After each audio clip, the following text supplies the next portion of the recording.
call this meeting to order. Please stand for the Pledge of Allegiance.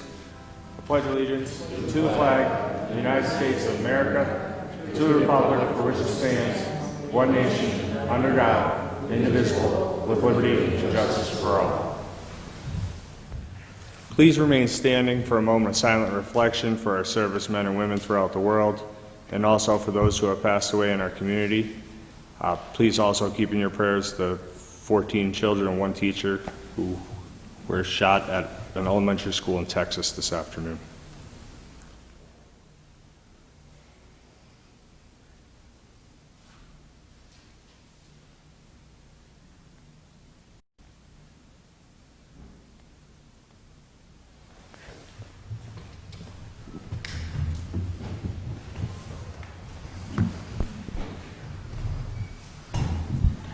Roll call, please. Mr. King? Here. Mr. Schuster? Dr. Rothchild? Here. Mr. McAndrew? Present. Mr. Donahue? Here. We have two proclamations this evening, so let's go around front here and we'll read the two. First is a proclamation for menstrual health awareness. So will representatives from the Catherine McAuley Center come up and join us in reading the proclamation, and then we have one for Public Works Week, and then we'll ask that the business administrator and the head of the DPW union come up and join us for that one.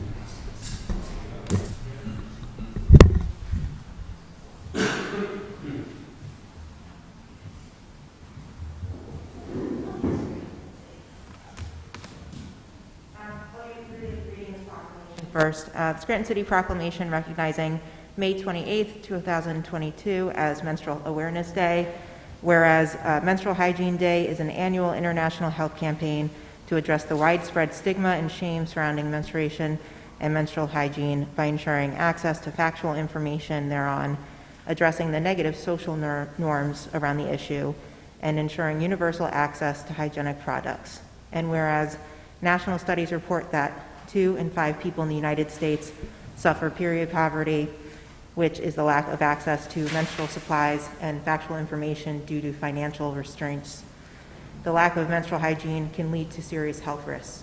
And whereas in Pennsylvania, 1 in 6 menstruators between the ages of 12 and 44 live below the federal poverty line and therefore likely experience period poverty. Studies report that 4 in 5 have either missed class or knew someone who has missed class because they were unable to access menstrual supplies. And whereas menstruators struggling with period poverty face significant obstacles to managing menstruation in a safe and dignified manner, the lack of menstrual hygiene can lead to serious health risks when they wear period products for longer than the recommended time frame or use substitutes such as socks, toilet paper, and old rags, and has been shown to directly affect menstruating youth's potential to succeed in school. And whereas period poverty is an educational, safety, public health, and behavioral health issue, but most importantly, a basic human rights issue, and addressing access to period products for all people can lead to improved health and economic opportunity for individuals and communities to thrive and reach their full potential. And whereas local, state, and federal policies can exacerbate period poverty and equitable access to period products by imposing sales taxes on menstrual products, not providing products in institutions such as prisons and jails, exempting menstrual products from public health benefits and poverty programs, and not making products available in public restrooms, public schools, and homeless shelters. And whereas the COVID-19 pandemic has exacerbated period poverty as it has forced millions of people out of work and worsened socioeconomic and health challenges of those struggling with period poverty, access to menstrual products is essential to the health, mental, and economic well-being of individuals facing period poverty in overcoming and recovering from the COVID-19 pandemic. And whereas Scranton is proud to have trusted community-based organizations and advocates, including the Catherine McAuley Center, that recognize the importance of normalizing menstruation while bringing awareness to the issue of period poverty. And whereas this day is designated to recognize the importance of addressing period poverty, to promote health equity across the city, and ensure the health and well-being of all people who menstruate, to thank organizations committed to resolving this fundamental issue in our state, and to encourage Scrantonians to support this important work by donating to product drives and organizations that collect and distribute menstrual health products for those experiencing period poverty. And now, therefore, the Mayor of Scranton and City Council do hereby proclaim May 28, 2022 as Menstrual Health Awareness Day in Scranton.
Proclamation, recognition of Public Works Week, May 15th through May 21st, 2022.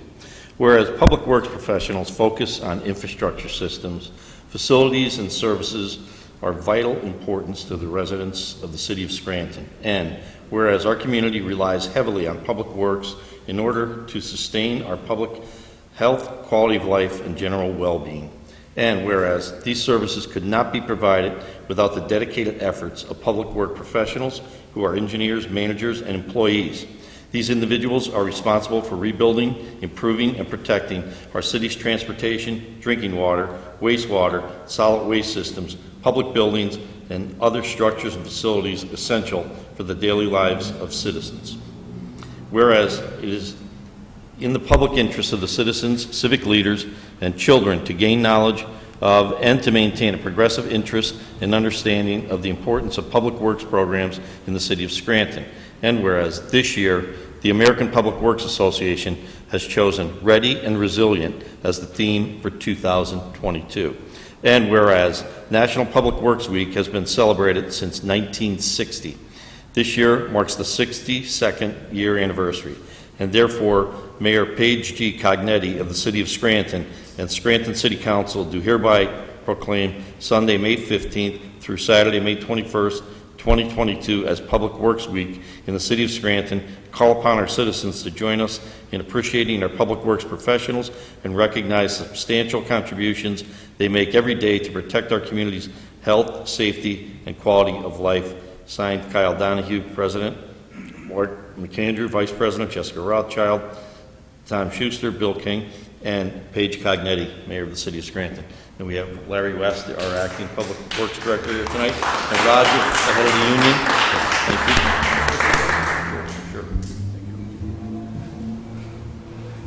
Thank you. Thank you, Council, for acknowledging on behalf of Mayor Cognetti. Regret she could not be here this evening.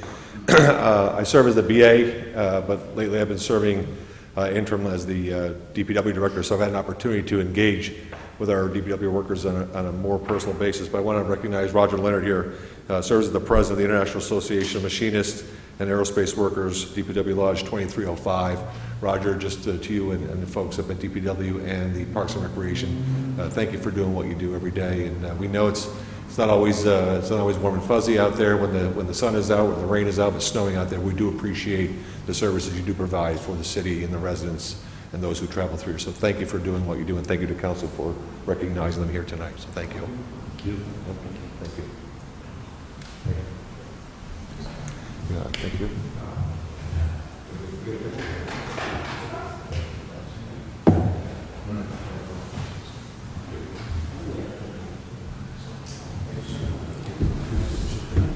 Mark.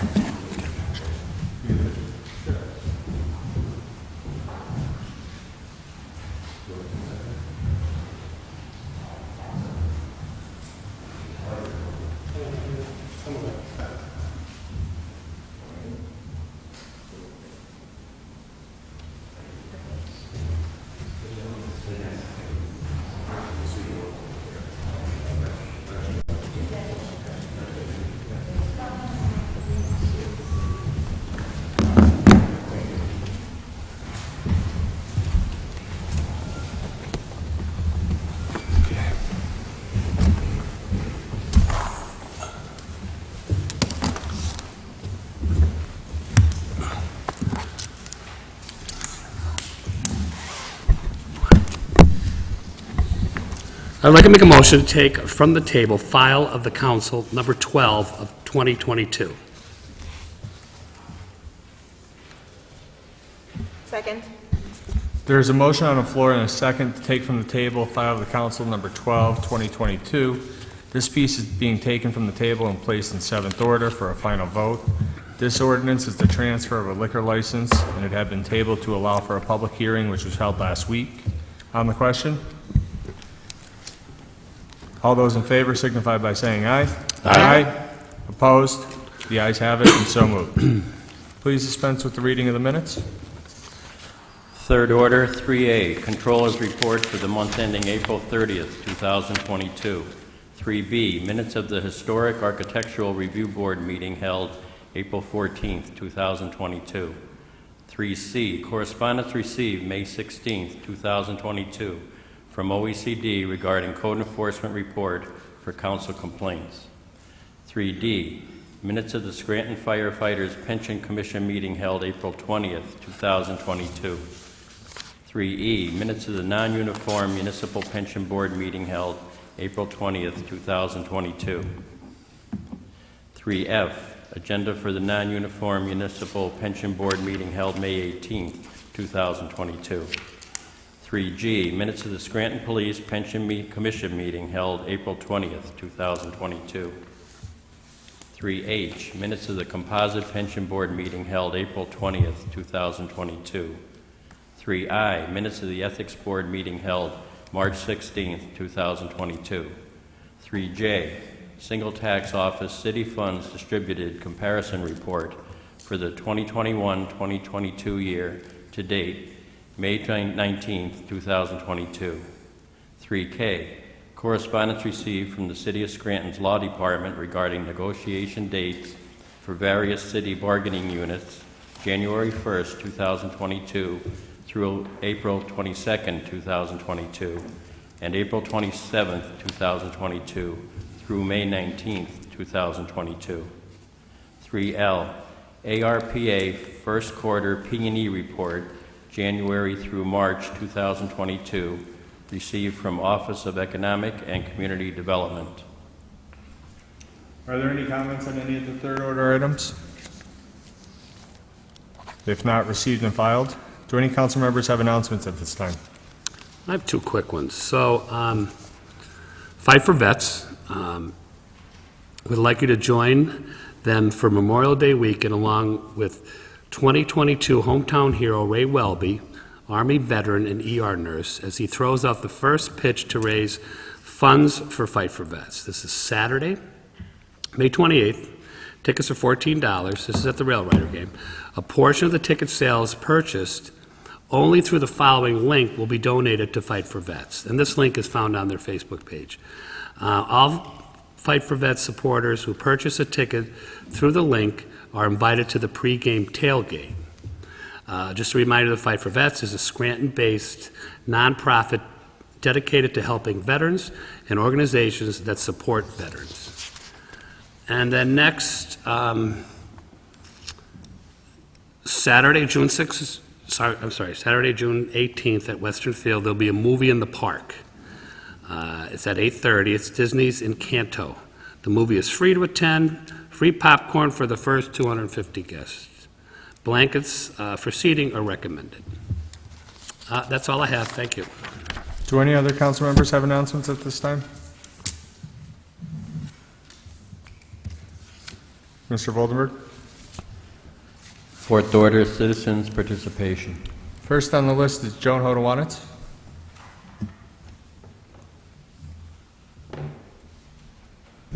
Joan Hodowanitz, Scranton. Friday, May 27th, 5 to 8 p.m., on the street in front of the Scranton Public Library, it will be the 11th annual Swinging on Vine fundraiser. We'll be outside. There will be live music by Picture Perfect and the Raging Hormones.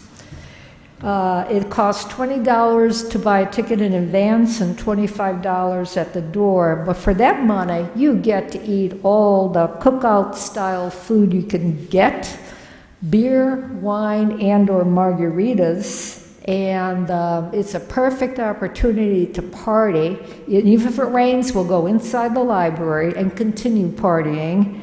But the thing is, if you, like me, live downtown, you don't have to worry about a DOI. You just low crawl home at the end of the night.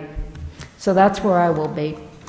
I saw the negotiations for the labor contracts, the update in the third order. And I was surprised at the number of meetings, or not that many, considering we're 21 weeks into the year. But about half of the meetings that were scheduled were actually canceled, which is surprising. One of the things you got to keep in mind, here we are in late May, and not too far down the road, you should be beginning the planning process for next year's budget. And it's be helpful to know where you stand in terms of these contracts.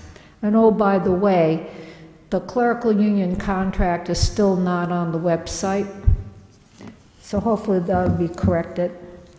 I saw in the controller's report that the Ufberg Law Firm under HR picked up another $46,401.88, which they added to their $97,000 and change, for a total of $143,799.07, and the meter is still running. So, although next week, May 31st, is the opening of the RFQ for another special label counsel. So I don't know what that's all about, whether we're going to replace the Ufberg firm or have a second firm, I don't know. But we got an awful lot of lawyers in this city, apparently. Now, 5C, the contract with PFM to provide financial advisory services for the city of Scranton for the next 4 years. I'm not quite sure how this is necessary since the city's hired their own financial director, but assuming that it is, the one thing that surprised me is it's a 4-year contract, but there was no stated cap on how much the firm might be paid. So I would have expected, not to exceed $100,000 or $100 million or something. I'd be curious as to whether there's an intent to cap the amount of money on those 4 years or how that will go. And I see we're hiring another assistant attorney in the law department, so now we'll have, I guess, 2 full-time solicitors and 4 part-timers, so they have a full slate. And other than that, I don't have much more. I just hope that we don't drag out these contract negotiations very long, because it'd be nice to have that decided before you have to present a budget to the people. And if this goes to arbitration, it's not going to be good for the city. Thank you. Thank you. Next on the list, Marie Schumacher.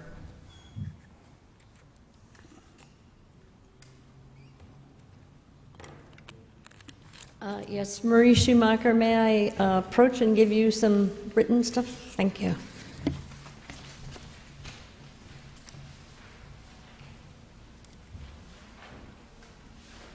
Thank you. Thank you.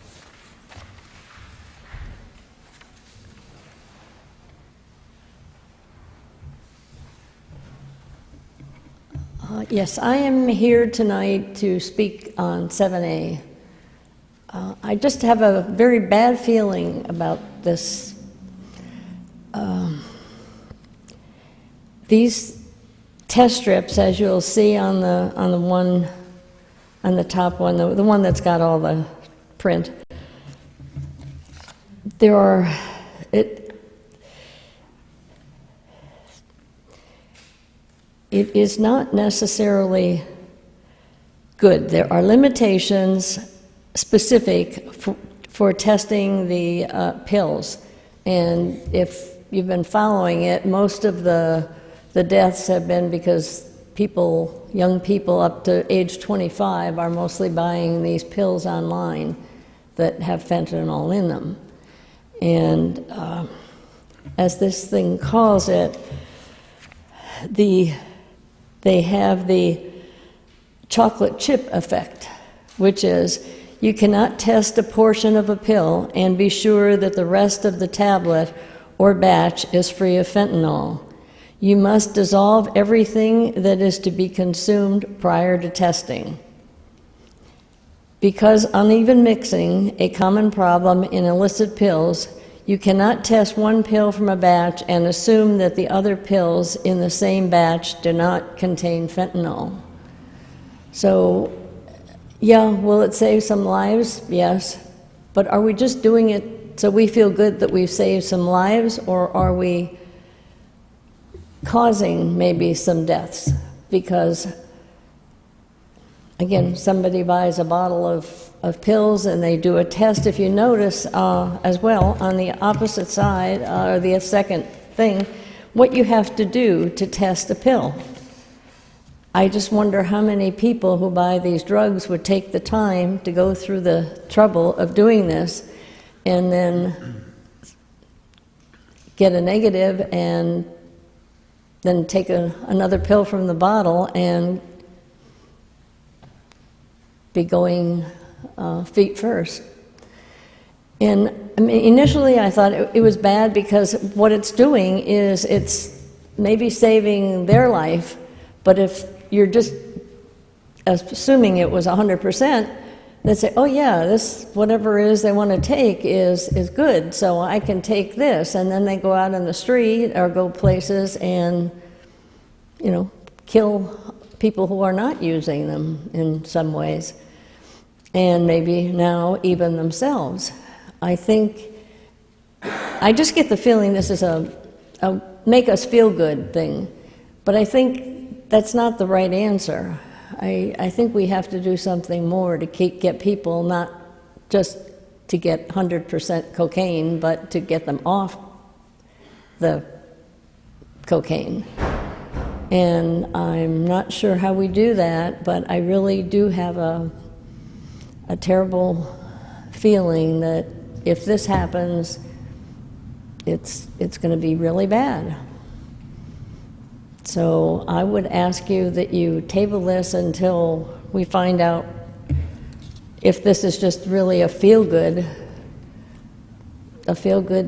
thing and turns out to be a bad decision because people will either not test correctly because it is a difficult thing, or and they may not, it may not have the effect we think it will have. So I just think that we should think about it a little bit more. Table it until you do some more research and see if this is really what you want to do. Thank you.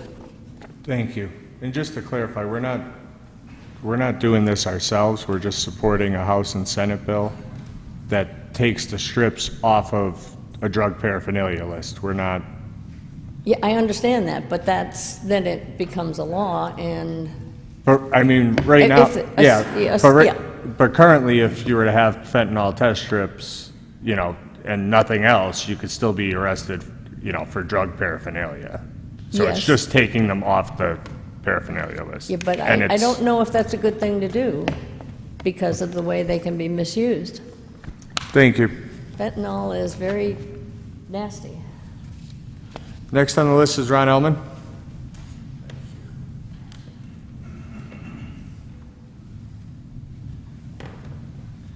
Yeah, good evening, council.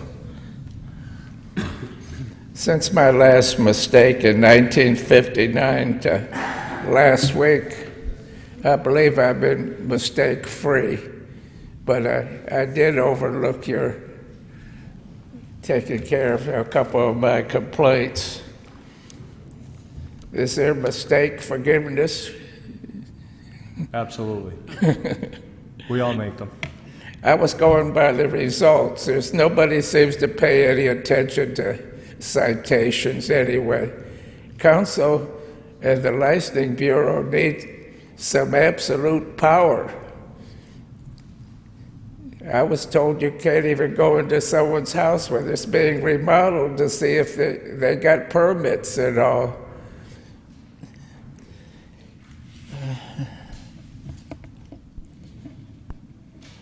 And again, this reassessment seems to threaten so many people. As I always say, 3 or 4, 5 people a week I talk to at the grocery store. Apparently, they're low-income seniors and minorities, you know. They're worried. I stood here one day telling you when I signed my petitions at South Side and West Side, I ran into people that are absolute suffering financially and trying to hold on to their properties. Now, we have these 2 commissioners, Debbie and Jerry, doing their utmost to rid the city. These are the people that will be the first to lose the most precious things they ever have, their homes. Debbie has the audacity to say she feels for people, she doesn't feel for nothing. They both have 2 jobs, and one of them is sponging off the taxpayers that they despise. One of the results of giving so many grants and loan forgiveness and they're being passed around so free. The older properties are vacant, and they're the ones that the taxes are being paid on. Then we have the promises by a bunch of phony LLCs and developers, housing for seniors. They want $1,200, $1,500, which is twice as much as most seniors that need the property have. So, of course, like the property on Dixon, they were promised for seniors, and they just didn't venture out that way. They're very expensive apartments. You know, I wonder if I want to build a $64 million hotel somewhere, if Wolf would give me a $24 million grant. This is asinine. These people, they want all this money they don't have to build expensive projects. It seems like they ought to be able to have a budget like I have, and most people in the city go by. To change the subject, I was at Wilkes-Barre this morning. I stopped for some coffee and donuts, Rosie and me. They charge $1.65 a donut. Who ever heard of something like that? I spent over $6 at a donut shop on 2 jelly donuts and 2 drinks. I don't know who you can blame, but that's ridiculous. I could have went to McDonald's or somewhere and had a lunch for less money. And I thank you for your help in trying to clean up my neighborhood, because it has really gone to pot bad, and the Licensing Bureau doesn't seem capable of doing it. Thank y'all. Thank you, Mr. Ellman. Next on the list, Lee Morgan.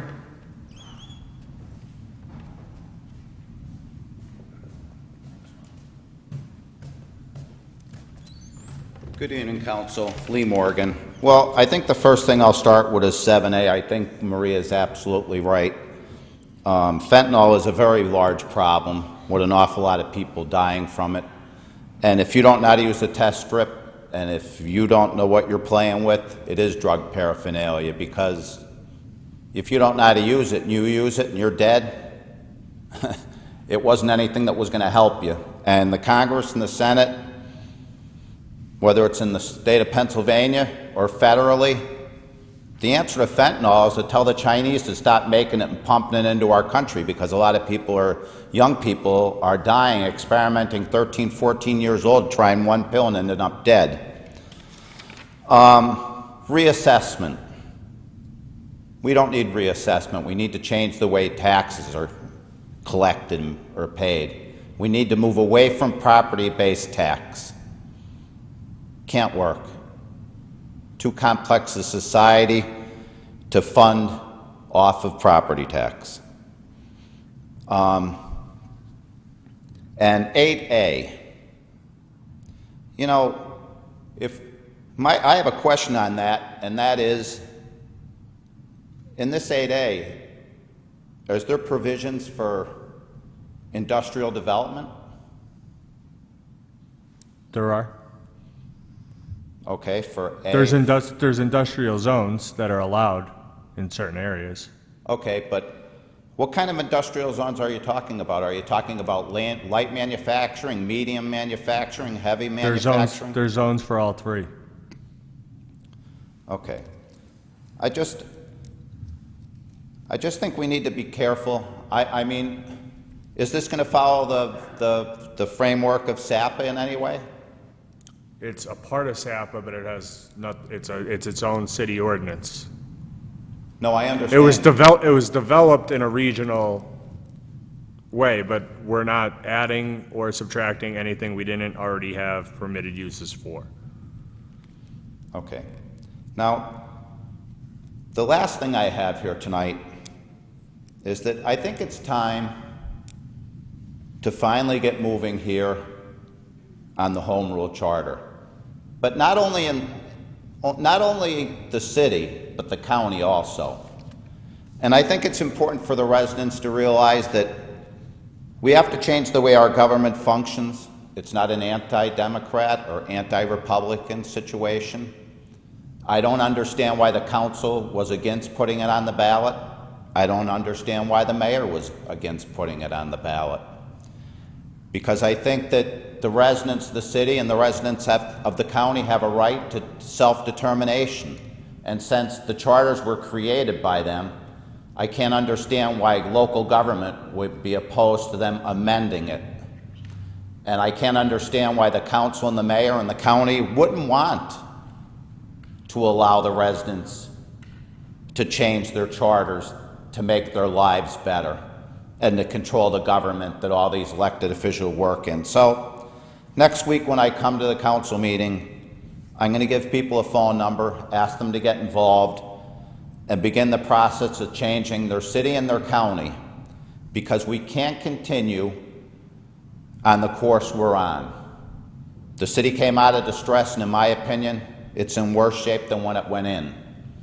And the county just trying to put more tax on the residents is absolutely ridiculous. So something really has to change. And it's up to the people here to finally determine that they want to make that change. Thank you. Thank you. That exhausts the sign-in sheet for this evening. Would anyone else like to address council?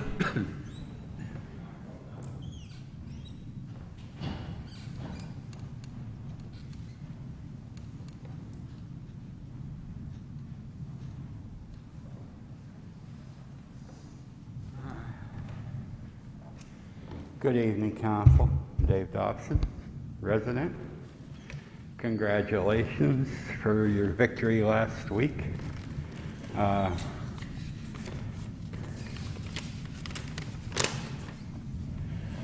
always mentioning compensation for tax-exempt institutions, 501c3s and C4s, but due to recent developments, politically, I think it's high time that if they don't want to be nonpartisan, they want to run a 501c3 or C4, they should not be allowed. I'm a little tired of people using it with an extreme political agenda. And like anti-family planning and so forth.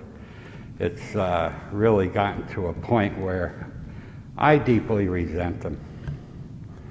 And hospitals and so forth, we could use a little compensation due to the fact that we have most of the hospitals, except for the new one opening up, and I compliment Lehigh for that. PA state constitution changes will probably appear on the ballot, and I'll mention this again in the coming months. Hopefully vote them down. It's an attempt by the PA legislature to strip the governor of power. The governor lost the power with the pandemic to insist on masking or many other things. And we have a lot of people really throwing monkey wrenches into the government. 192 Republicans voted against money to obtain infant formula. You know we have a crisis. How can you claim to be pro-life if you don't even want to see the baby fed? For shame. Televangelist in Tennessee, he's calling it a Christian insurgency and calls them Satanists. Gee, thanks. I'm glad I'm not on your side anyway.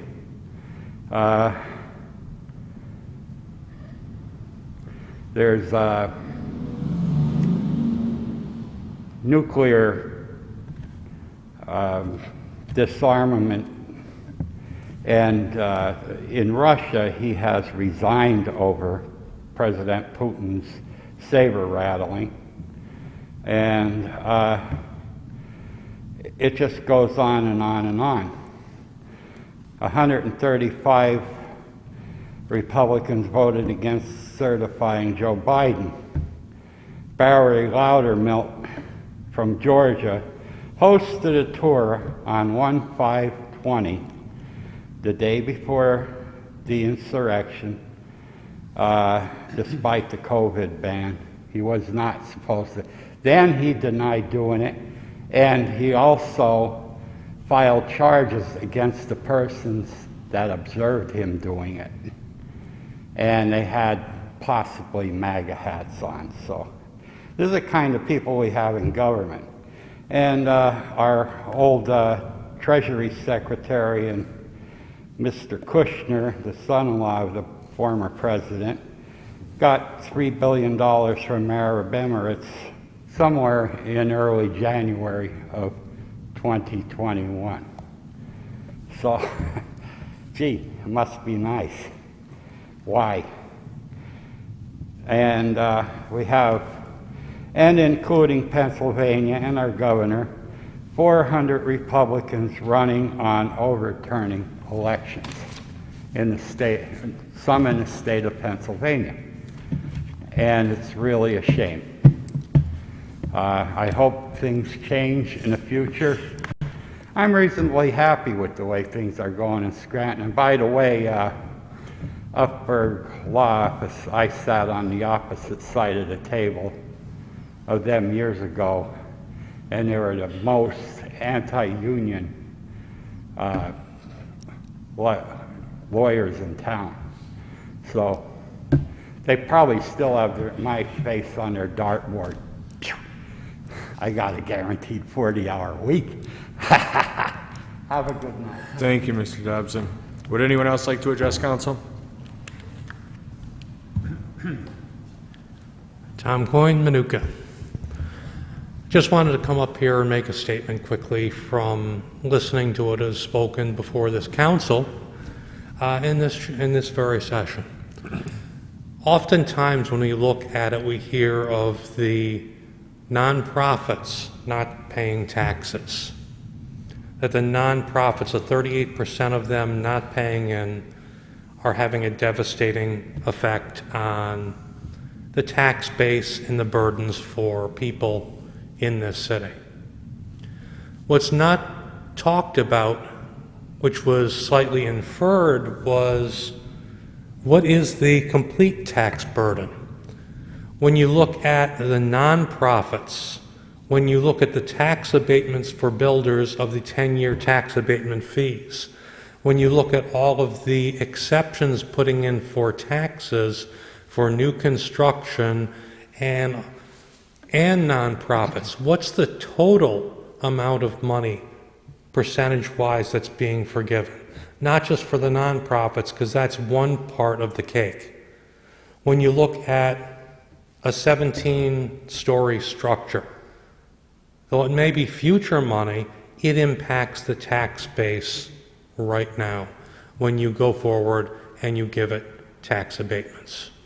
I'm just curious how much in total, if you added together all of the nonprofits and all of the 10-year tax abatements for new construction, how much of the pie that would constitute rather than just looking at the nonprofits alone. Thank you. Thank you. Would anyone else like to address council this evening? Mr. Voldenberg? Fifth order, 5A motion. Mr. King, do you have any motions or comments?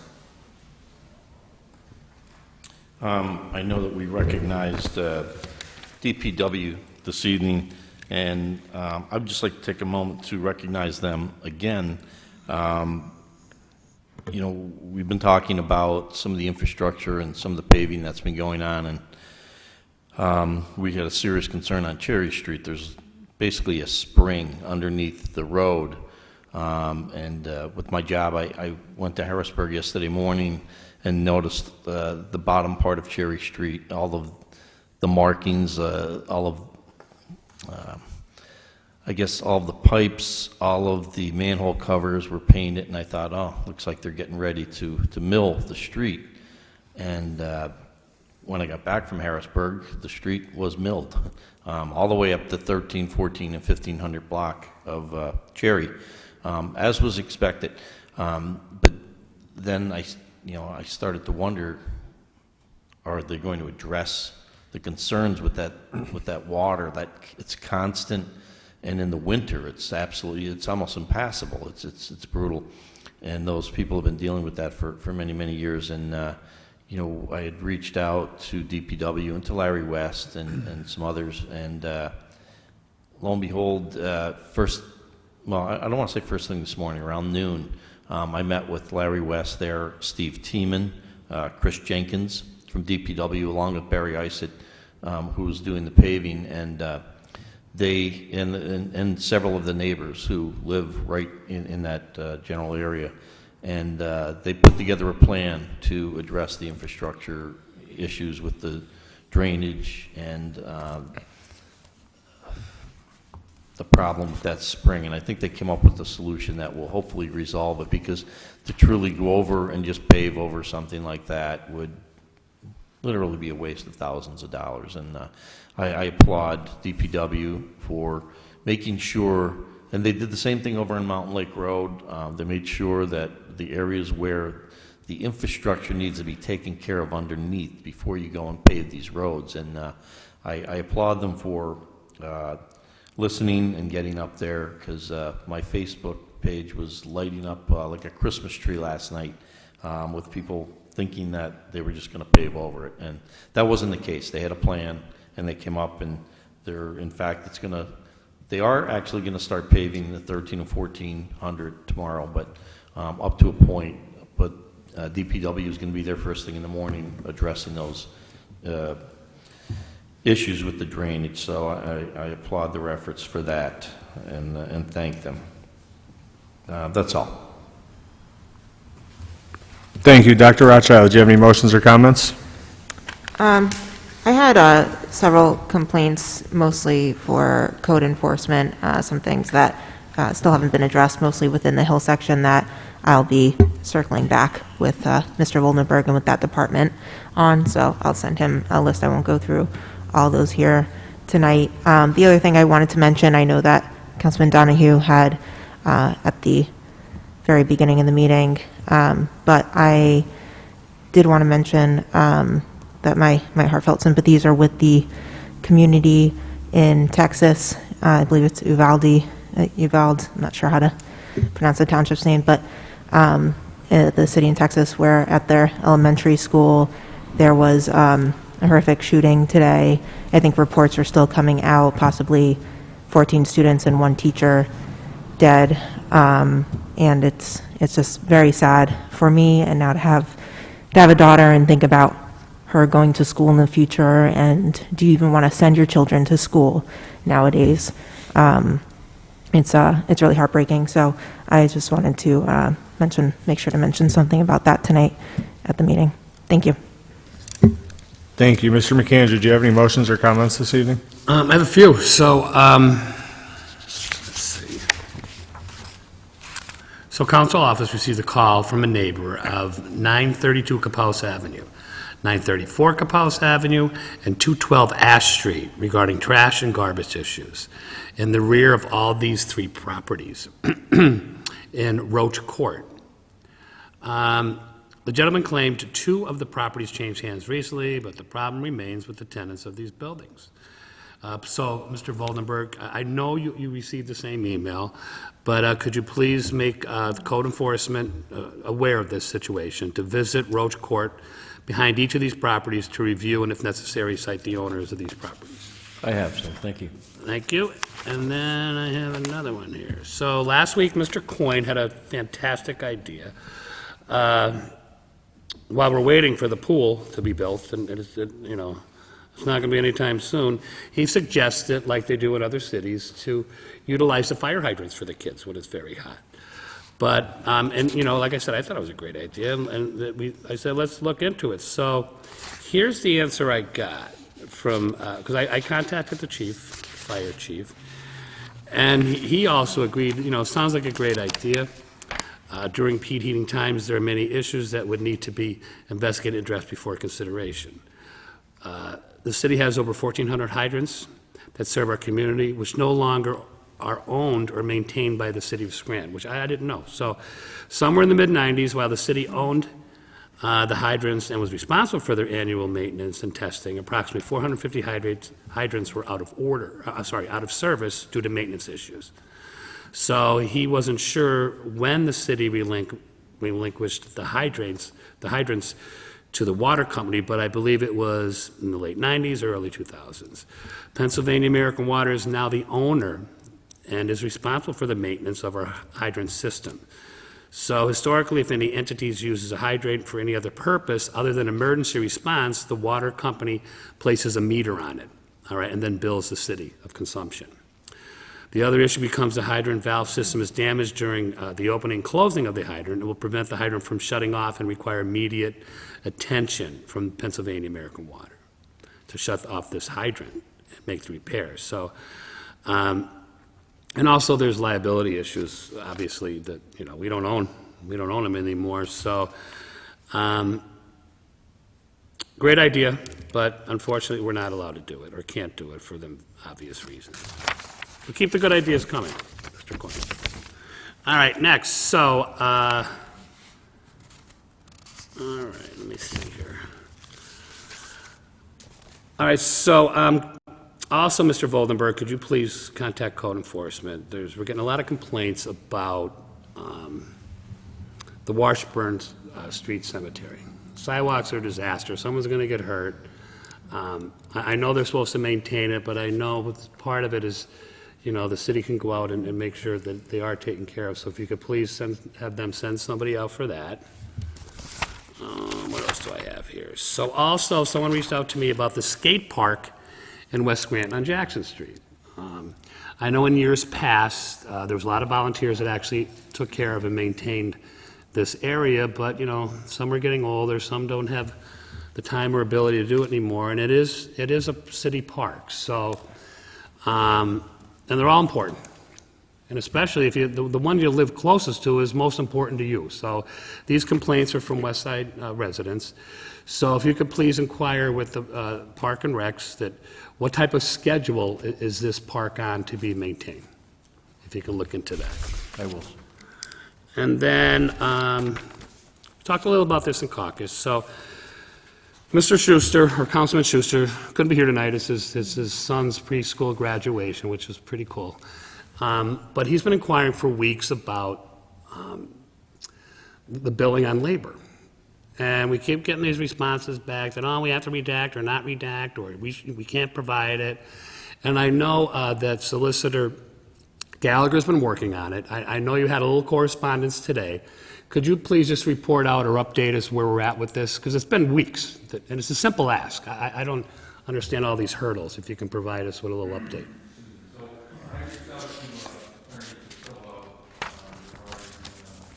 Labor billing, and he provided, city solicitor's office provided the billing to council chambers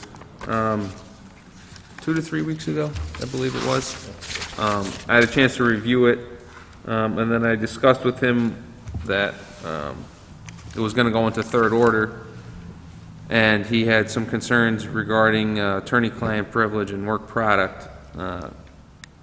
And he and I disagree on what should be redacted, if anything.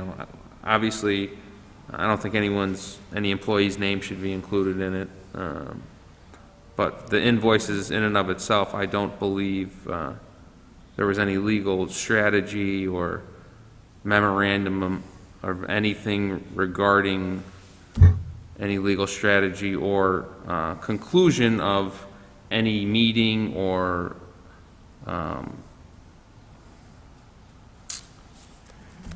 disciplinary action, for lack thereof, any more examples I have. So he and I have another email out to him today to discuss what the city wants to redact, and I should have something back from him probably tomorrow, because he's pretty responsive. So I think we'll get it to the finish line. It's just taking a little longer than we thought. Okay, thank you, Solicitor Gallagher. And while you're at it, the extra 40 grand just came across our desk here. Could you inquire as well about that amount and what the billing was for? Especially, and we just want to get the bottom of as part of the negotiations. We want to see what's being spent, and so add that to the list, the 40 grand. Absolutely. And I have two more. Let me pull them up here on my iPad. I don't want to miss these concerns of the residents, but there's somebody. Actually, I got them today, or one of them's today. So, a gentleman from Southside. I have 4 complaints, all in Southside. Jackson Motors, East Elm, and Cedar Avenue. Junk cars and soon to be overgrown with weeds with the warm weather. 426 Fig Street, the house is empty, and from what I was told, the owner couldn't pay his mortgage, the yard is a mess, and will only get worse as summer goes on. Plus, an empty house is a target for arson. In 2009 and again in 2010, 2 abandoned houses across the alley from me were torched and caused damage to the front of his house. 2018 Cedar Avenue, there was a fire there last year, and nothing has been done since. And Pitson Avenue and O'Hara Street, the building that was used to house Blinker's gas station. So I will forward this email to you, Mr. Voldenberg. I just wanted to go on record and put it out there. As soon as the meeting's over, I'll give you that one. Here's another one that I already forwarded to you. So this is Luzerne Street, right? We've been talking about issues with trucks on Railroad Avenue. There's an ordinance against it. They were taking care of it for a while. Then there was a police officer that retired, and they were supposed to replace that with someone who was trained, or I don't know if they had someone trained to do the weights and measures. So these large trucks continue to run up and down these roads on Railroad and adjoining roads. So, please check on that, see the status of that. There's pictures that I'll forward, I think I forwarded them to you. But in addition to that, there's the bridge at Luzerne, towards the bottom of Railroad. It's a disaster. I see the pictures here. There's furniture under the bridge. There's debris. And I know the railroad owns it, and I don't know what type of agreement or what, if you could please find out who's responsible for what. I mean, maybe we need to put the railroad's feet to the fire and just clarify who's responsible for what part of it or around it or next to it. If you could please do that for me, Mr. Voldenberg, I'd greatly appreciate it. I will, Mr. McAndrew. And I think that's it. At least I hope it is. I hope I didn't miss any. And that is all I have. Thank you. Thank you. I just have a couple things tonight. First, Mr. Voldenberg, would we be able to send along to DPW? I got some complaints about the 400 block of Beach Street. It just needs some patching. If we could send that along. Also, last week we got an email regarding fire coverage in Manuka, the Manuka section that's served by Engine 2. The resident states that, they list a couple instances of Engine 2 reporting to scenes outside city limits. A couple instances that were mentioned here was on January 6th, Engine 2 was dispatched to 3622 Bernie Ave in Music, and so for 30 minutes there was no coverage in Manuka in the Upper South Side region. On 2/16/22, Engine 2 was dispatched to 100 South Main Street in Old Forge. For 2 hours and 10 minutes, there was no coverage in Manuka in the Upper South Side region. On 5/11/22, Engine 2 was relocated to Greenwood Fire Station while their crews operated on a brush fire. While the engine operated out of Music, they were dispatched to 500 Brown Ave in Duryea on a rescue call. They remained out of the coverage area for 1 hour and 21 minutes. At that time, they were relieved by another Scranton Engine 9 staff with 3 Scranton firefighters on overtime who were paid to staff Music's firehouse. This cost the Scranton taxpayers approximately $450 plus fuel costs. So I have a couple questions to pass along to the fire chief. One, how many times this year have fire personnel assisted surrounding communities? 2, do we call in personnel for overtime to backfill for personnel that are responding outside of the city? And 3, do these municipalities reimburse the city for costs incurred? I'm all right with having our professional fire department assist, but I also think that we should be reimbursed for that assistance. The citizens of this, the taxpayers of this city pay for a professional fire department and everything that goes with it. Many outside communities besides Dunmore do not. So I think if we're going to be responding to calls outside the city, we need to be reimbursed for the cost incurred, not only in sending our personnel there, but also for any overtime that's incurred with backfilling into those houses. And that's all I have for this evening. Mr. Voldenberg?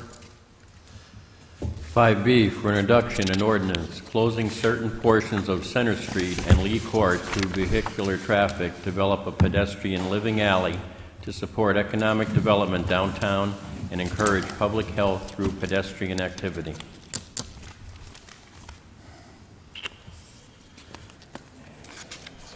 At this time, I'll entertain a motion that item 5B be introduced into its proper committee. So moved. Second.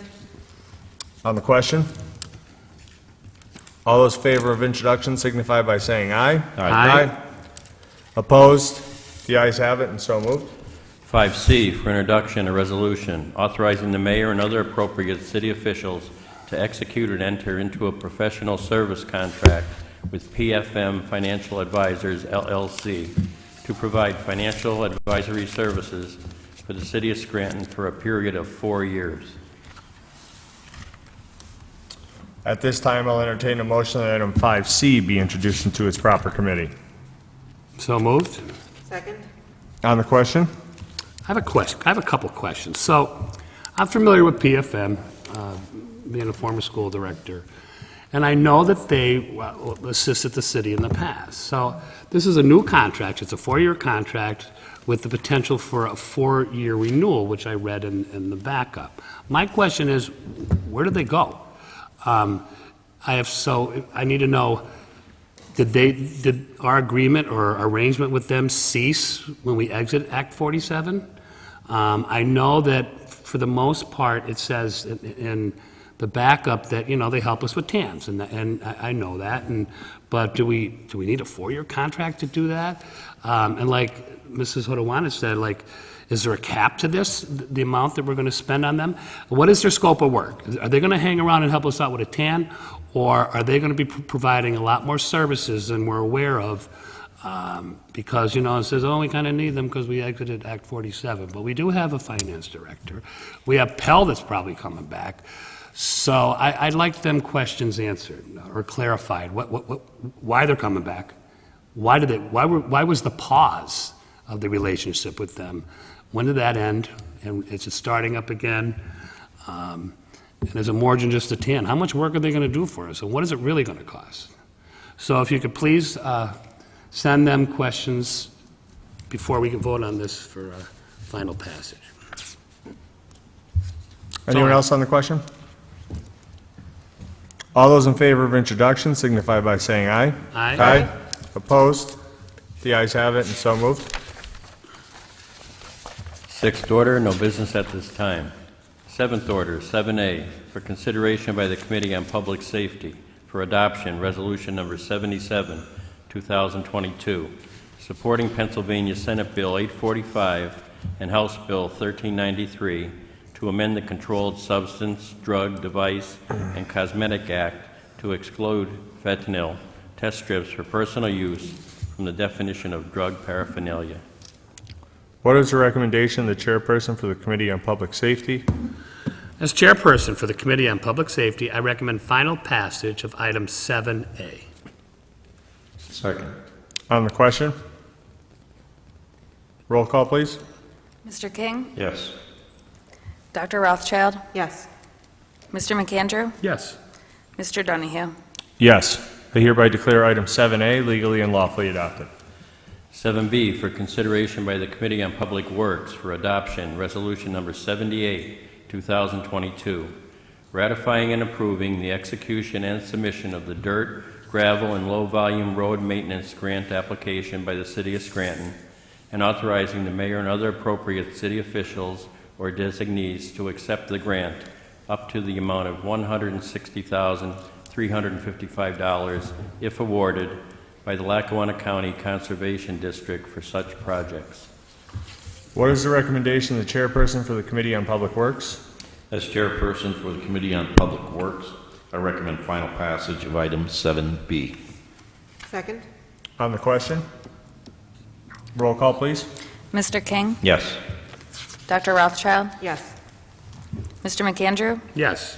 Mr. Donahue? Yes. I hereby declare item 7B legally and lawfully adopted.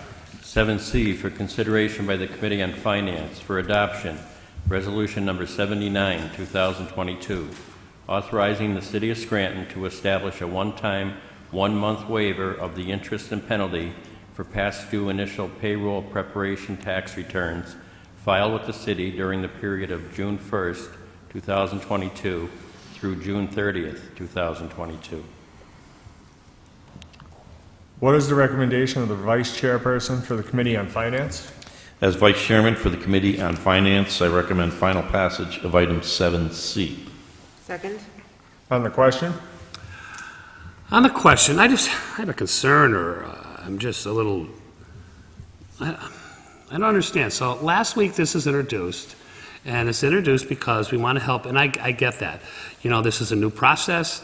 There's a waiver for penalties for 1 month, which I'm okay with, because, not everybody's going to be acclimated with it. But then I find out the next day that, or 2 days later, the bills were actually mailed out then. So is this waiver because they weren't mailed out, or is this to help the citizens, or both? I mean, of course I'm going to vote yes for it, but I found it, I raised my eyebrow, I should say, when I heard about this. Because we had, you know, Act 47 was extended to get the payroll prep tax right and get it up and running and make sure it was right. And we had a lot of time to do this, and it looks like that we didn't get it right. That's just my own opinion. That is all I have on the question. Anyone else on the question? Roll call, please. Mr. King? Yes. Dr. Rothschild? Yes. Mr. McAndrew? Yes. Mr. Donahue? Yes, I hereby declare item C legally and lawfully adopted. 7D for consideration by the Committee on Public Safety for adoption, Resolution Number 80, 2022, authorizing the Pennsylvania Department of Transportation to upgrade certain traffic control devices in the City of Scranton to make all necessary applications for such on behalf of the City of Scranton. What is the recommendation of the chairperson for the Committee on Public Safety? As chairperson for the Committee on Public Safety, I recommend final passage of item 7D. Second. On the question? Roll call, please. Mr. King? Yes. Dr. Rothschild? Yes. Mr. McAndrew? Yes. Mr. Donahue? Yes, I hereby declare item 7D legally and lawfully adopted.